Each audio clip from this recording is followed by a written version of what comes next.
Welcome guys, कैसे आशा है अच्छे होंगे। तो आज की क्लास में आप लोग सीखेंगे प्राइम नंबर निकालना। प्राइम नंबर को पहचानना, कौन सा नंबर प्राइम नंबर है।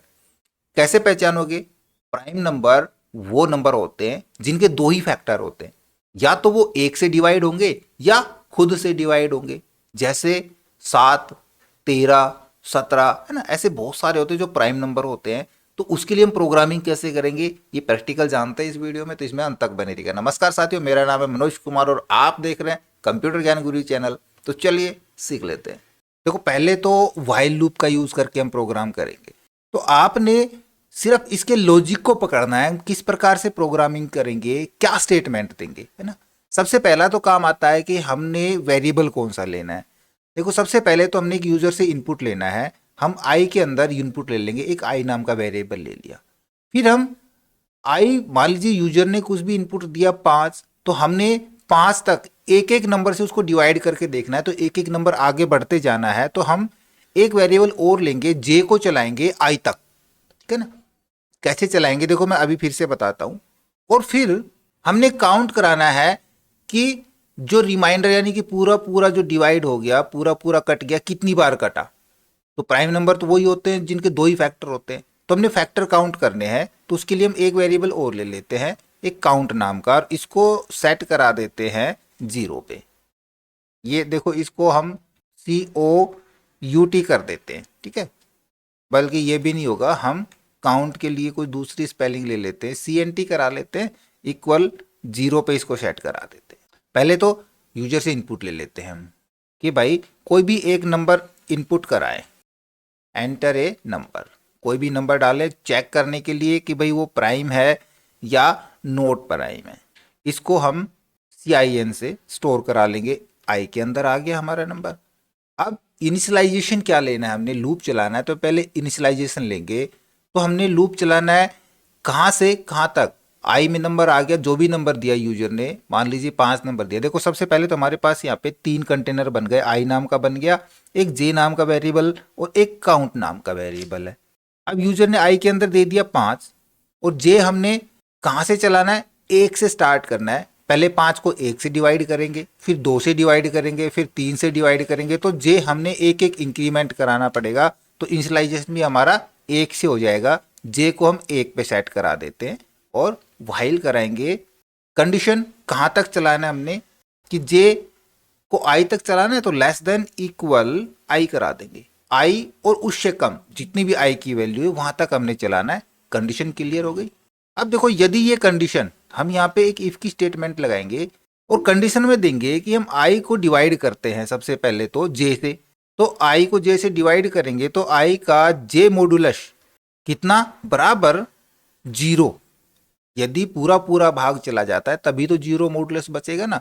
आई में जो भी वैल्यू है उसको जे से डिवाइड कराएंगे, और मॉडुलस यदि 0 के बराबर बचता है तब जो हमारा काउंट है CNT वो 1 बढ़ जाए, तो काउंट प्लस प्लस 1 इंक्रीज हो जाएगा। तभी तो बढ़ेगा ना, जब पूरा पूरा भाग जाएगा। यदि नहीं बढ़ता है तो सीधा आगे चला जाएगा और हमारा एक जे इंक्रीज हो जाएगा। That's all. अब देखो यहाँ पे क्या हुआ, देखा यहाँ पे जे की कंडीशन हमारे पास, जे लेस देन इक्वल आई। जे कितना लिया है हमने, 1 ले रखा है, और आई के अंदर माना हमने यूजर ने 5 ही दिया था। तो जे आई से कम है, देखो बिल्कुल आई से कम है जे, तो क्या होगा, ये वाली स्टेटमेंट रन होगी, if I modulus J equal equal 0। तो आई को यानी कि 5 को हम 1 से डिवाइड करें तो पूरा पूरा भाग जाएगा। मॉडुलस कितना बच रहा है, 0 बच रहा है। ठीक है ना, मॉडुलस बराबर 0 हो गया तो क्या होगा, काउंट बढ़ के 1 हो जाएगा। जो 0 था, काउंट हमने 0 पे सेट किया था, वो कितना हो गया, 1 हो गया। फिर जे 1 इंक्रीज होगा, जे प्लस प्लस ऊपर जाएगा। यहाँ पे जे की वैल्यू हो गई ये 2। क्या जे अभी आई से कम है, बिल्कुल आई से कम है, तो फिर से स्टेटमेंट रन हो जाएगी, आई मॉडुलस जे इक्वल इक्वल 0। इस बार 5 को 2 से डिवाइड करेंगे क्योंकि जे की वैल्यू 2 है। तो ये क्या होगा, 2 दूनी 4, 1 बच गया, रिमाइंडर 1 बच रहा है। तो यहाँ पे क्या इक्वल इक्वल 0 के बराबर बच रहा है, नहीं बच रहा है। तो क्या होगा, ये वाली जो स्टेटमेंट है ये एग्जीक्यूट नहीं होगी, सीधा जे 1 बढ़ जाएगा और फिर से ऊपर लूप पे चला जाएगा। जे की वैल्यू 3 है, तो क्या जे कम है आई से, बिल्कुल कम है। फिर से स्टेटमेंट रन होगी, इस बार 3 से डिवाइड होगा, तब भी हमारा एक रिमाइंडर बचेगा। बल्कि 2 रिमाइंडर बचेगा, 0 फिर भी नहीं बचेगा, तो क्या होगा, काउंट फिर नहीं बढ़ेगा, सीधा जे एक और इंक्रीज हो जाएगा। जे की वैल्यू 4 है तो क्या आई से कम है, बिल्कुल कम है। और जब हम आई को जे से डिवाइड करेंगे, 5 को 4 से डिवाइड करेंगे तो मॉडुलस 0 बचेगा, नहीं बचेगा, तो फिर से ये स्टेटमेंट एग्जीक्यूट नहीं होगी, ये फिर जे एक इंक्रीज होकर ऊपर जाएगा। जे की वैल्यू हो गई 5, क्या जे आई से कम है, नहीं, आई के बराबर है, हाँ आई के बराबर है, तो फिर से ये रन होगा। 5 को 5 से डिवाइड करेंगे तो क्या मॉडुलस 0 बच रहा है, बिल्कुल 0 बच रहा है, तो क्या होगा, ये काउंट एक और इंक्रीज हो जाएगा, ये संख्या हो गई यहाँ पे 2। फिर लास्ट टाइम जे एक बार और इंक्रीज होकर जा रहा है, 6 हो गया, क्या जे आई से कम है, नहीं भाई, आई में 5 है, क्या आई के बराबर है, नहीं, बराबर भी नहीं है, क्योंकि जे की वैल्यू 6 है और आई की 5 है, तो क्या होगा, ये लूप यहाँ से यहाँ तक कंप्लीट टर्मिनेट हो जाएगा। और जब तक ये लूप टर्मिनेट हुआ तब तक काउंट की वैल्यू कितनी हो चुकी है, 2, यानी कि हमारे पास 2 फैक्टर आ चुके हैं। इसका मतलब जो भी नंबर दिया गया है वो प्राइम नंबर है, बस इसका हमने प्रिंट आउट लेना है। किस प्रकार से लेना है प्रिंट आउट, चलो आगे देखते हैं, प्रोग्राम करते हैं आगे का।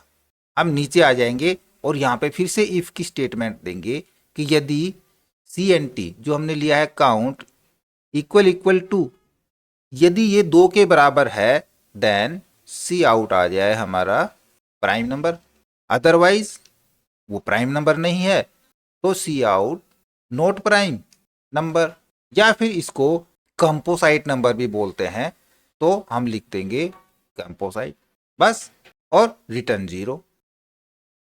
प्रोग्राम कंप्लीट हो गया, सेव करा लेंगे इसको हम और रन एंड बिल पे क्लिक करा लेते हैं। देखो यहाँ पे एरर आ गई हमारे पास, लास्ट में देखो हमने यहाँ पे कोलन लगा दिया है ना, सेव करा लेंगे, अब रन बिल पे क्लिक करा लेते हैं और कोई भी एक नंबर यहाँ पे डालता हूँ, मैं डालता हूँ 5 ही डालता हूँ। देखो नोट प्राइम कह रहा है, नोट प्राइम और कंपोसाइट नंबर, ये प्राइम नंबर नहीं बता रहा है इसको, क्यों भाई, 5 तो प्राइम नंबर है। देखते हैं कहीं प्रोग्राम में गलती तो नहीं करी। देखो यहाँ पे हमने गलती करी है, हमने CNT इक्वल 0 कर दिया, यदि ये 2 है तो प्राइम नंबर होगा ना, अदरवाइज ये नोट प्राइम होगा। इसको सेव करा लेते हैं और रन एंड बिल पे क्लिक करा के और फिर से मैं 5 नंबर यहाँ पे पास कराता हूँ, देखो प्राइम नंबर दिखा रहा है, राइट। यदि हम नोट प्राइम नंबर डाल के देखें, फिर से मैं यहाँ पे रन एंड बिल पे क्लिक कराऊं और यहाँ पे 10 डालता हूँ, तो देखो 10 हमारा 1 से भी डिवाइड हो रहा है, 2 से भी पूरा पूरा भाग जाएगा, 5 से भी कट जाएगा, है ना, और 10 से खुद से कट रहा है, तो ये क्या होगा, ये नोट प्राइम नंबर होगा ना, नोट प्राइम और कंपोजाइट नंबर। अब फोर लूप से करके देखते हैं। अब देखो फोर लूप में क्या चेंज होगा, मैं सिंपली यहाँ से बता देता हूँ। पहला तो भाई इंटीजर हमारे वही रहेंगे तीनों, ठीक है, नंबर भी हमने यही लेना है यूजर से।